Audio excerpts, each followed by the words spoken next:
로마서 12장 14절부터 21절까지 말씀 함께 봉독합니다. 너희를 박해하는 자를 축복하라. 축복하고 저주하지 말라. 즐거워하는 자들과 함께 즐거워하고 우는 자들과 함께 울라. 서로 마음을 같이 하며 높은 데 마음을 두지 말고 도리어 낮은 데 처하며 스스로 지혜 있는 채 하지 말라. 아무에게도 악을 악으로 갚지 말고 모든 사람 앞에서 선한 일을 도모하라. 할 수 있거든 너희로서는 모든 사람과 더불어 화목하라. 내 사랑하는 자들아, 너희가 친히 원수를 갚지 말고 하나님의 진노하심에 맡기라. 기록되었으되 원수 갚는 것이 내게 있으니 내가 갚으리라고 주께서 말씀하시니라. 내 원수가 줄이거든 먹이고 목마르거든 마시게 하라. 그리함으로 내가 숫불을 그 머리에 쌓아 놓으리라. 악에게 지지 말고 선으로 악을 이기라. 아멘. 네, 어제 9절부터 13절 말씀까지가 공동체 안에서 어떻게 우리가 형제 자매를 사랑할 것인가를 다루었다면, 오늘 본문은 공동체 바깥에 있는 사람들을 어떻게 대할 것인가.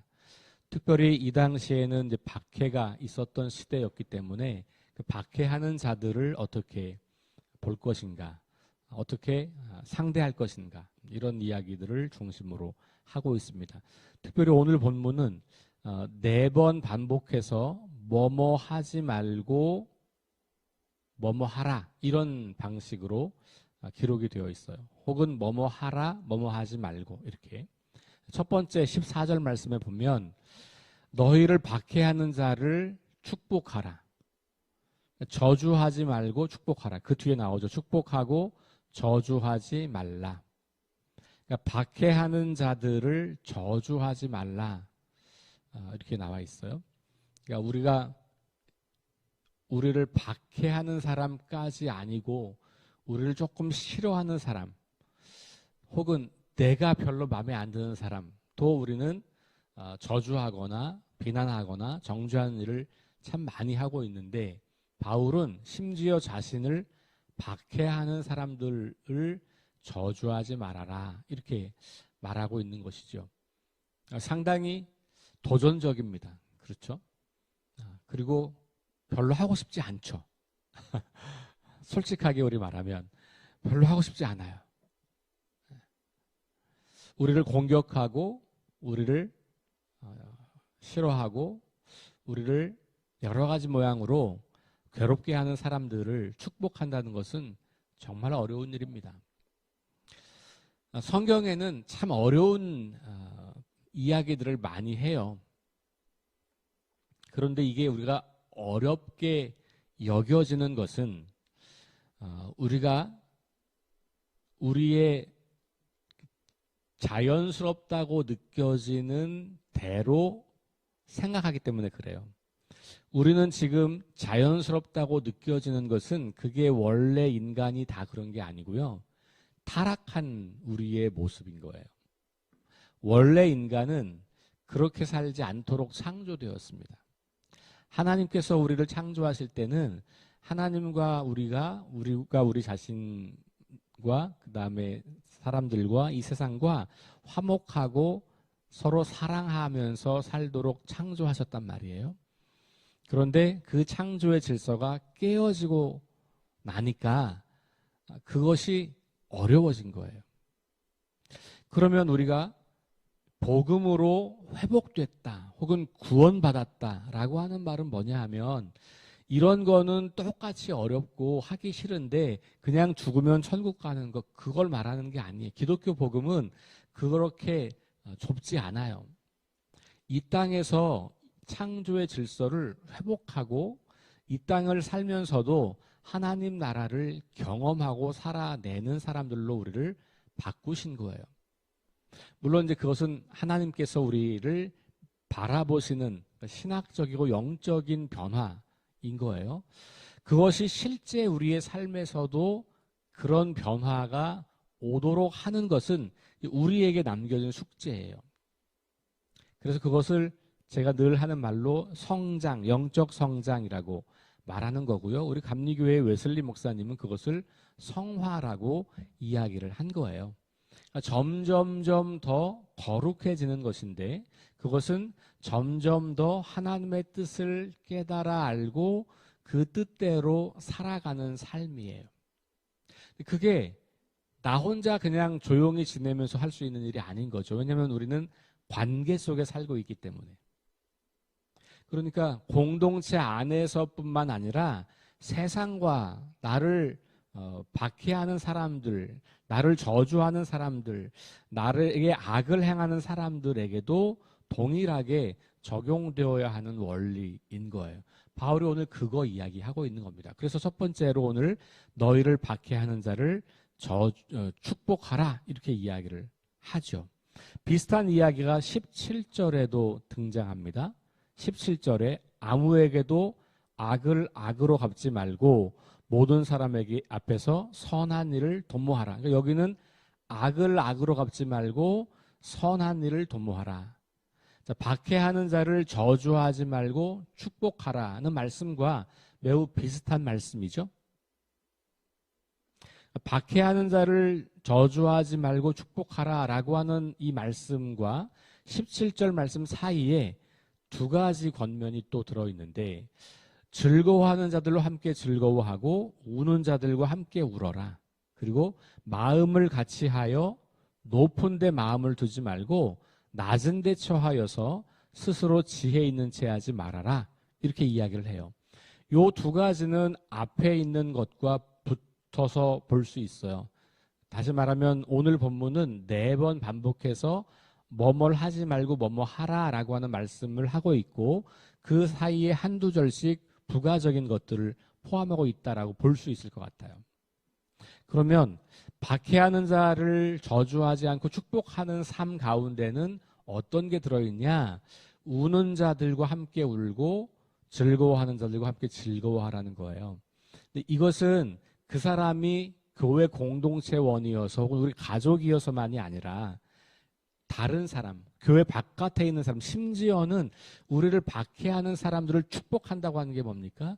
그 사람의 삶을 잘 되기를 바라는 거란 말이에요. 그러면 함께 울고 함께 웃는 것도 축복하는 것에 굉장히 중요한 구체적인 행동일 수 있겠죠.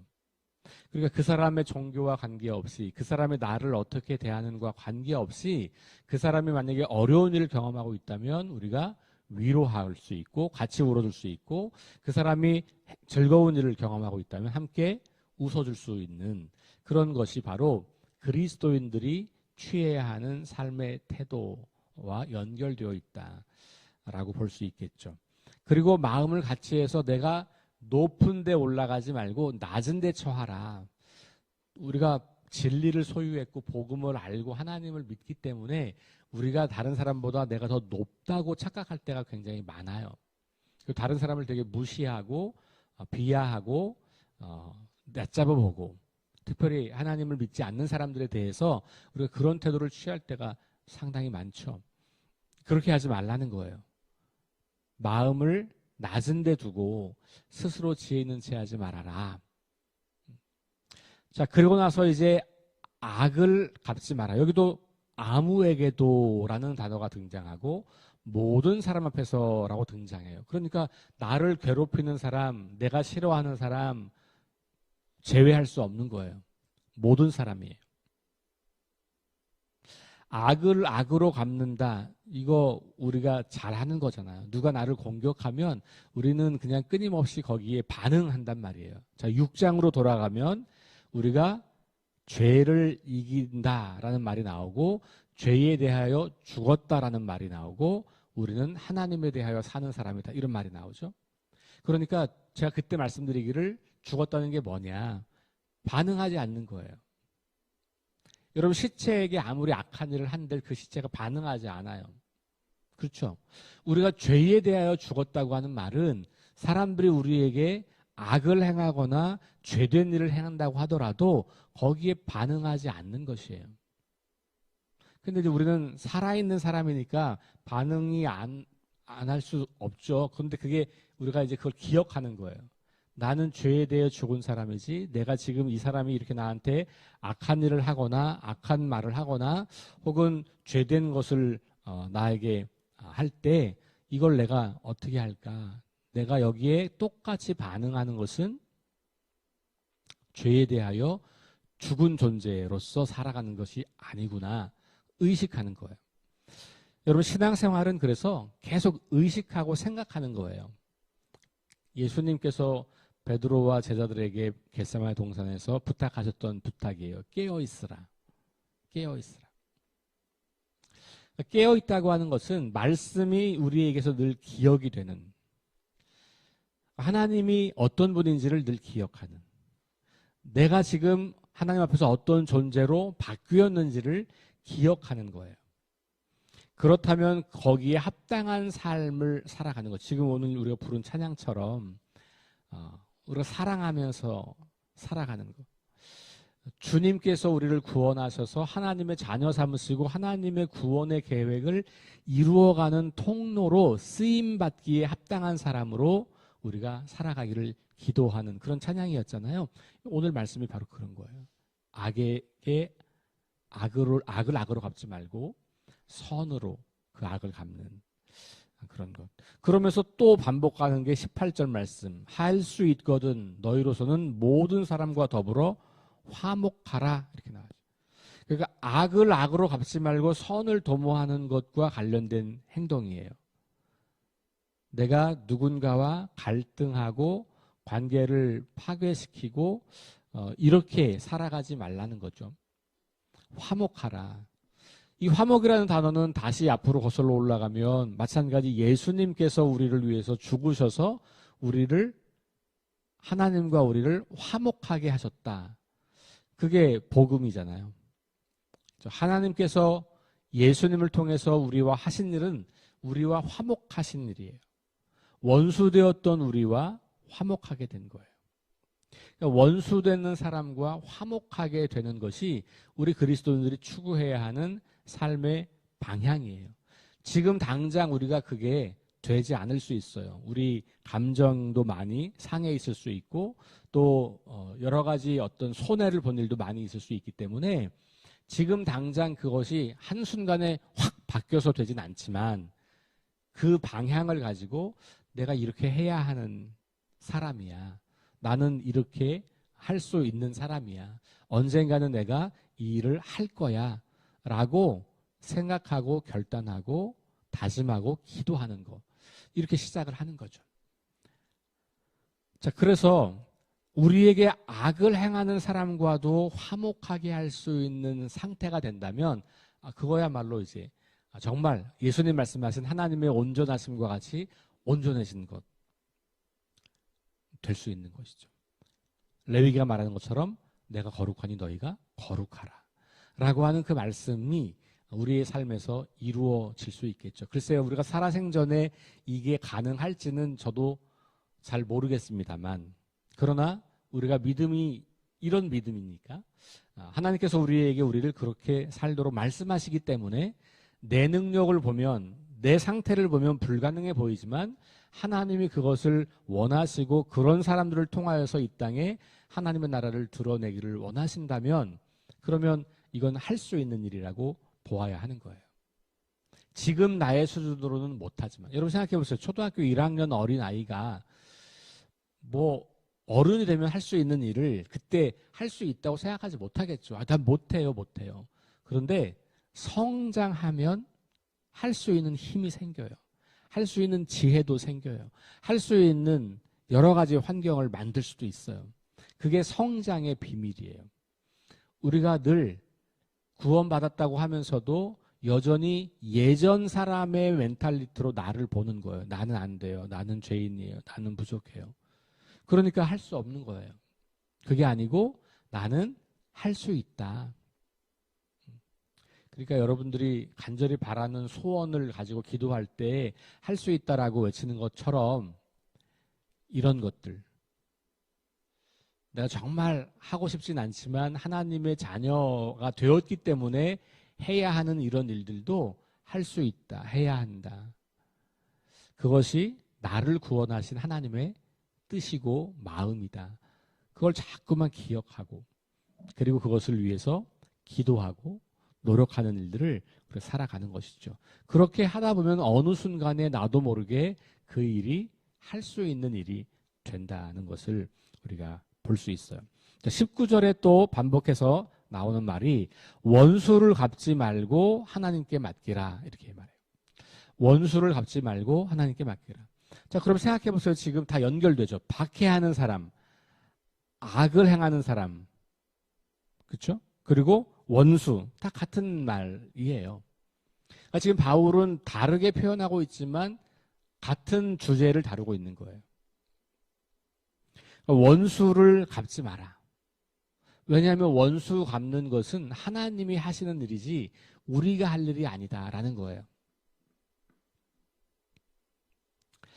그러니까 원수를 갚는 일은 우리의 일이 아니다. 이렇게 생각하라는 거예요. 그거는 하나님이 하셔야 될 일. 이게 무슨 얘기냐 하면 원수 갚는 일은 하나님께서 하시는 일이다. 이 말을 인정한다는 것은 하나님을 하나님으로 인정한다는 말이에요. 근데 그것을 내가 하는 일이라고 생각하는 순간 우리는 하나님을 하나님으로 인정하지 않고 내가 하나님이 되는 거예요. 왜냐하면 하나님이 하셔야 될 일을 내가 하는 거니까. 그러니까 그게 우상숭배예요. 그러니까 내가 나를 우상으로 섬기는 경우들이 허다해요. 우리 많은 그리스도인들이. 하나님이 하셔야 될 일을 내가 하나님이 되어서 하는 거예요. 사랑하는 자들아 너희가 친히 원수를 갚지 말고, 친히라고 하는 건 너희 스스로 원수를 갚지 말고 하나님의 진노하심에 맡기라. 왜 그럴까요? 그러면 하나님은 지금 당장 그 원수를 내 눈앞에서 확 쳐서 없애실까요? 그러지 않아요. 그렇죠? 그런데 하나님의 진노하심에 맡기라고 하는 건 언제 진노하신다는 거예요? 마지막 주님 앞에 서게 될 때, 그때까지 하나님은 뭐 하시는 거예요? 참으시는 거예요. 왜? 그 사람에게도 구원의 가능성이 있으니까. 하나님이 그 사람도 창조하셨고 그 사람도 회복하기를 기대하시기 때문에 하나님은 그 사람에게도 기회를 주는 거여서 우리가 원하는 때 원하는 방식으로 원수를 갚아주지는 않으세요. 여러분, 시편의 저자들이 끊임없이 탄식하면서 원수 갚아달라고 기도하잖아요. 근데 그 시편의 기자들이 그 기도가 바로 응답된 사람은 없어요. 그건 우리의 그냥 그 마음을 아뢰는 것이지, 결국은 그런 아뢰음과 호소와 탄식 뒤에 거의 모든 시편들은 다시 하나님으로 인정하고 하나님의 주권에 자기 삶을 맡기고 그리고 하나님께 감사와 찬양을 올려드려요. 그러니까 우리 마음이 이것을 쉽게 받아들이기 어려워서 우리 마음으로 막 괴롭고 고통스러울 때 하나님 앞에 기도할 수 있어요. 호소할 수 있어요. 하나님, 저 원수 때문에 너무 힘들어요. 저 원수를 좀 어떻게 해주세요. 이렇게 기도할 수 있죠. 그런데 그것은 출발선에서는 그렇게 할 수 있는데 우리가 조금 더 성숙하게 그 기도를 이어가다 보면 하나님, 그런데 나의 원대로 마시고 하나님의 뜻 가운데서 하나님이 이 일을 이루어 주세요. 그때와 그 방법을 저는 알지 못하겠어요. 그리고 제 마음을 지켜주세요. 제가 이것 때문에 범죄하지 않도록, 제가 이것 때문에 다시 옛날로 돌아가지 않도록, 제가 이 문제 때문에, 이 사람 때문에 죄인의 삶을 추구하지 않도록 제 마음을 지켜주세요 라고 기도하고, 그리고 조금 더 기도할 수 있다면 하나님, 지금은 아닌데 언젠가 이 사람에게도 내가 선을 행하고, 언젠가 내가 이 사람도 축복하고, 언젠가 내가 이 사람도 나의 형제처럼 화목하게 살고 싶어요. 그럴 수 있는 기회를 살아생전에 주세요. 그렇게 해볼게요. 이렇게 기도하는 거죠. 그러면서 이제 여기 말씀을 인용하잖아요. 신명기 32장의 말씀을 인용하면서 원수 갚는 것이 내게 있으니 내가 갚으리라고 주께서 말씀하셨다. 그래서 원수 갚는 거는 우리의 몫이 아니다라는 것. 우리가 하나님을 알 수 있는 것도 우리의 몫이 아니었잖아요. 하나님이 은혜로 우리에게 오셨기 때문에 우리가 하나님을 알 수 있는 거잖아요. 마찬가지로 이 세상을 심판하고 선과 악을 분별해서 정죄하고 판단하고 하는 거 하나님에게 달리는 문제다. 왜냐하면 이 우주 만물의 통치자이신 하나님이시기 때문에. 그러니까 우리가 원수 갚는 것도 하나님께 맡겨라. 자, 그러면서 20절로 넘어가요. 내 원수가 굶주리면 먹여라. 목마르면 마실 거 줘라. 그러니까 단순히 그냥 원수 갚지 않는 것만이 아니라 그 원수에게 뭐 하는 거예요? 선한 일을 하라는 거예요. 그러니까 저 17절 말씀과 똑같은 거죠. 악을 악으로 갚지 않고 선으로 갚는 거예요. 14절과 똑같죠. 우리를 박해하는 자를 축복하는 거예요. 근데 그 축복이 말로만 하는 게 아니라 이렇게 실제로 그 사람을 돕는 거예요. 그럴 때 그 사람이 어떻게 되냐면 그 사람 머리에 숯불을 쌓아놓는 거다. 이거는 관용적 표현이에요. 무슨 말이냐면 그 사람이 부끄러워할 거다 이런 말이에요. 수치를 당할 거다. 숯불을 올려놓으면 얼굴이 후끈후끈되고 이제 막 벌겋게 올라오겠죠. 우리가 수치를 당할 때 그렇게 되잖아요. 그렇죠? 그러니까 이스라엘 백성들에게는 이 표현은 그런 관용적 표현이에요. 그러니까 우리가 악을 악으로 갚지 않고 선을 행할 때, 우리를 박해하는 원수들에게 우리가 축복할 때, 그 사람들을 잘 도울 때 그 사람들이 스스로 부끄러움을 느끼고 내가 잘못했구나. 저 사람들은 나를 이렇게 하네. 그렇게 스스로 부끄러워진다는 거예요. 다시 반복하기를 악에게 지지 말고 선으로 악을 이기라. 그러니까 우리가 악에게 대항할 수 있는 가장 좋은 무기는 뭐예요? 사랑하는 거예요. 그 악에 대해서 악한 마음으로 나가는 게 아니고 오히려 그 악을 선으로 갚아주는 것. 그것이 우리 그리스도인들이 해야 하는. 자, 다시 12장의 말씀을 앞으로 연결하면 비참한 상태로 죽음에 이를 수밖에 없는 우리들에게 하나님의 의가 나타났습니다. 그리고 그 하나님의 의는 모든 믿는 사람들을 구원하는 하나님의 능력입니다. 그래서 의인은 믿음으로 말미암아 삽니다. 그 믿음은 어떤 믿음이에요? 12장에서 말하는 거예요. 우리가 하나님 예수 그리스도를 믿는 믿음을 가지고 있다고 하는 것, 그것은 이것까지 포함된다는 거죠. 왜 그럴까요? 지금 14절부터 21절까지 읽었던 이야기를 가장 선명하게 우리에게 나타내 보이신 분이 예수 그리스도, 그분의 십자가예요. 예수님의 십자가 완전 이 이야기잖아요. 예수님을 향해서 모욕하고 침을 뱉고 채찍질을 하고 창을 던지고 십자가에 못 박는 사람들을 용서해달라고 기도하고 그들에게 악으로 대하지 않고 선으로 대하시는, 자기가 죽음으로 그 사람들을 살리신 그 예수님, 우리가 믿음으로 말미암아 예수님을 믿는 믿음으로 말미암아라고 할 때 그 믿음은 그래서 단순히 그분이 우리의 구원자가 되신다고 하는 말뿐만 아니고 그분이 사셨던 삶을 나도 살아가는 것을 포함하고 있다. 그러니까 바울은 지금 그래서 12장 이후로 그런 이야기들을 우리에게 계속해서 들려주는 거죠. 오늘 굉장히 어려운 도전 앞에 서 있습니다. 사실 어제까지는 조금 못하고 좀 그래도 좀 해봐야지 그런 마음이 드는데 오늘 이 말씀은 그래 봐야지라는 마음도 잘 안 들 수도 있을지 모르겠어요. 그렇죠? 다시 말씀드려요. 그게 우리의 자연스러운 마음이 아니고 우리의 타락한 마음이라는 거예요. 그런데 그 안에 성령께서 주시는 회복된 마음도 있는 거예요.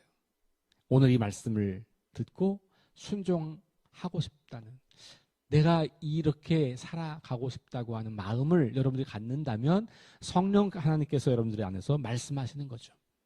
이제 우리에게 남은 것은 내가 어떤 음성을 따라갈 거냐, 어떤 음성에 순종할 거냐. 오늘 하루 여러분 좀 진지하게, 여러분들이 지금 미워하는 사람, 여러분들에게 지금 악을 끼치거나 뭔가 불편을 끼치거나 괜히 꼴보기 싫은 사람, 오늘 하루 그 사람을 위해서 좀 기도하시면서 살아가시면 좋겠어요.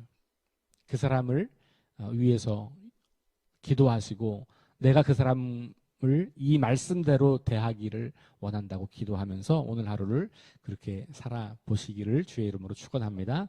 기도하겠습니다. 하나님, 참 어려운 말씀 앞에 섰습니다. 어려운 것만이 아니라 지금 우리의 마음으로는 별로 하고 싶지도 않습니다. 꼭 이렇게 살아야 할까? 굳이 왜 나만 손해보면서 왜 맨날 나만 그렇게 손해를 봐야 하냐고 끊임없이 우리 안에서 한 음성이 들려옵니다. 그렇게 살면 또 당할 거라고, 그렇게 사면 손해본다고, 그렇게 살 필요 없다고. 세상은 강자 앞에